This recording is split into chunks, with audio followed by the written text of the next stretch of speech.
Hello சொல்றியே டேய் let's break up டா. நாடி திடீர்னு ஃபோன் போட்டு பிரேக்கப் பண்றான். முந்தா நேத்து முருங்க கூட பேசினே அவன உசார் பண்ணிட்டேன்னா. ஏய் உன்னை செருப்பால் அடிப்பேன். பின்ன கார்த்திடா. வைடி போன செயின் குத்துட்டு வந்து ஒன்னு வச்சுக்கிறேன். செயினா என்னடா செயின்? கீழ நான் 50 செயின் கச்சிக்குது. பேபி நான் பிராங்க் பண்ணேன். நான் உன்னை தானே லவ் பண்றேன். லவ் யூ டா. அசிங்கமா கேட்றோம். வைடி போன. எங்க அப்பா என் லவர் யார் என்ன விட்டு போனாலும் பரவாயில்ல. இந்த நேர்மை என் கொடுக்குது. இதை எவன் தொலைச்சானோ அவங்ககிட்ட கொடுக்காம இனி நான் போறதா இல்லடா.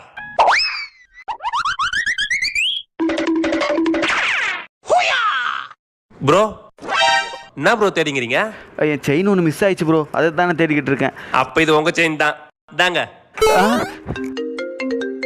எங்கள் அம்மா செயின் தொலைஞ்சிச்சு ரொம்ப பயந்துட்டாங்க ப்ரோ, அதனால தான் இப்போ ஃபோன் பண்ணுறாங்க. பேசுங்க பேசுங்க. ஹலோம்மா, அந்த 250 ரூபா கொடுத்து ஒரு கவரிங் செயின் வாங்கினல, அந்த செயின் இப்போ கிடச்சிச்சுமா.